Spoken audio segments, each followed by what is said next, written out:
So what's up guys, welcome back to my YouTube channel. So another week, another film news video, like cinematic camera related videos. So let's jump straight into it. Yo! First and foremost, for a second I thought what was actually by far the most exciting news of today or this week or this year, especially 2025. We've gotten in some time, but ended up as well. Let's just see. Just recently I saw some details about a new KODAK camera. Well, I guess it could sound as it is as a camera.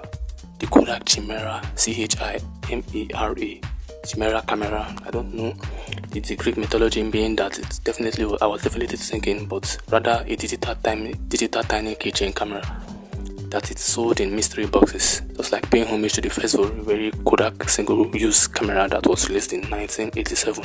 The KODAK Charmera blind boxes feature 7 different colorful variations of miniaturized working digital keychain cameras, while the original cameras uses 110 film. So KODAK decided to put a tiny sensor in this, uses a micro SD to capture the images. All the camera images share the same internals, which are just like the outside miniature. The sensor is very small, 1.6 megapixel type 1.4 COS, with equally tiny 35mm f2.4 lens in front of it.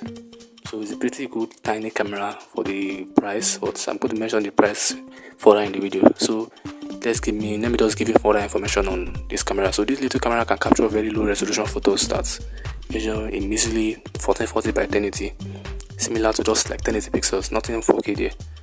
Video quality is about the same, and clips are shot at 30 frames per second in AVI format.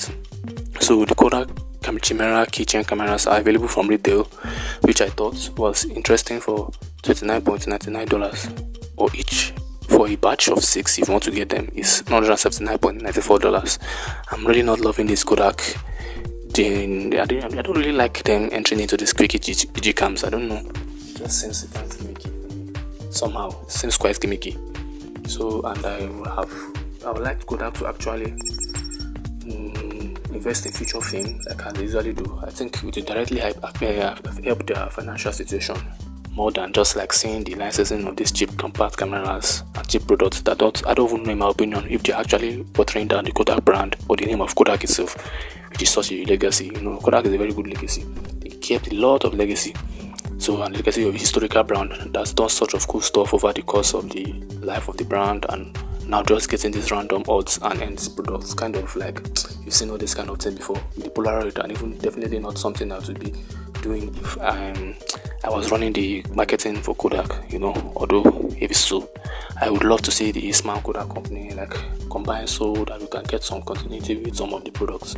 It also feels kind of like we are all over the place, the KODAK stuff, right?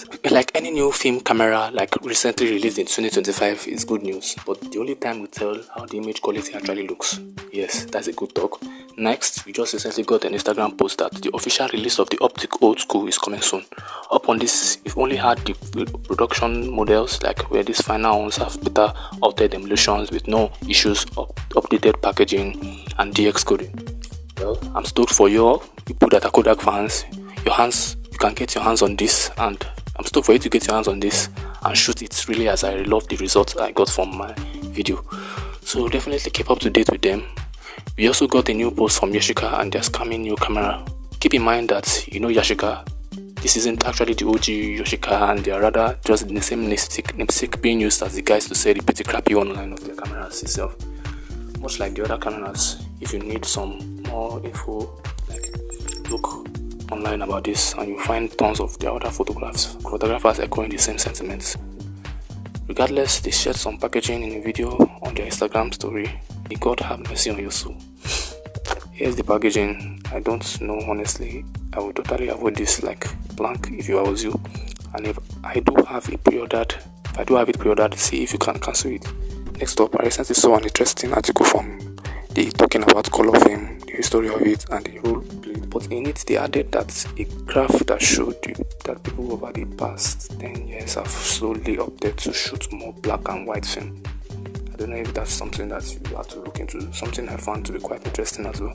As someone who really shoots black and white and certainly has not shot more in the recent years, I started to wonder, like, who really shoots black and white presently?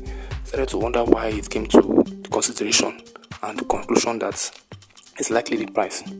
As color films has continued to get more expensive, opting to shoot black and white, develop yourself and be a much more economical means of shooting, and something that I would implore anyone who wants to like save more money when they are shooting film. So the article continues on to talk about how the color films have changed over the last couple decades and has gotten quite a lot of fans and quite saturated with the rise of quotes, a variety of different film stock and instant film. Some really interesting, thought-provoking stuff that I will link below. Okay, this one is the last but not the least, but I hope I'll be able to round it up as fast as possible. So Pope Francis Leica MA is said to be actions for charity, which is honestly pretty cool. The MA Leica MA and the Leica Noctal XN 1.250 ESPH lens, both I think as aspheric lens, both carry a serial number of 5 million, a distinctive production mark of highly coveted by collectors, and is set to sell around 80k. That's a whopping amount of money, man. The one-of-a-kind camera is finished in silver chrome with a special white covering and white paints on the base plate, the doors, as well as some of the controls. Wow. So the camera is decorated with paper engravings. Flash cover is adorned with the keys of Peter, that's Pope Peter, those of you that are Catholic, first ever Pope. So while the black top of the plate bears His Holiness Pope Francis' motto, Miserando et Ski Idento. I have no idea what that means, but I think it's something related to the Latin name also.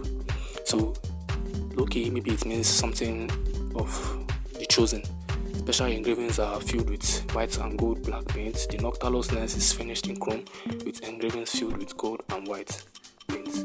The body cap and lens are engraved with the coat of arms of the State of the Vatican. That's like Rome. That's like the Roman coat of arms. Both the camera and the lenses are additionally engraved with the here His Holiness Pope Francis received the gift. That's Pope Francis, the previous Pope before the present Pope now. Received the gift. This is described in Roman numerals as ADMXIV. So, night photographical auction 47 will take place on November 22 at the Hotel Imperial. It's pretty something that has been done previously. We are in November 29th now. It's cool stuff. Those of you that are history and like about this camera stuff, you can be able to visit and see how it's going to be. So quick here, Nikon and Canon just released their cinema cameras, which is Nikon releasing their first ever one. The kind of big leap in the cinematic industry, something like that.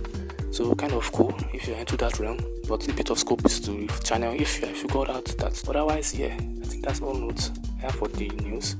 The Canon recently releasing the Canon, I think C50 2, or the Nikon also releasing the first ever cinematic camera, Nikon ZR, which has a very massive lens and massive LCD screen.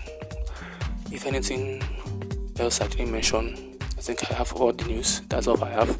Let me know in the comment section which news or section regarding Kodak and other cameras you want me to talk about. It's interesting, and yeah.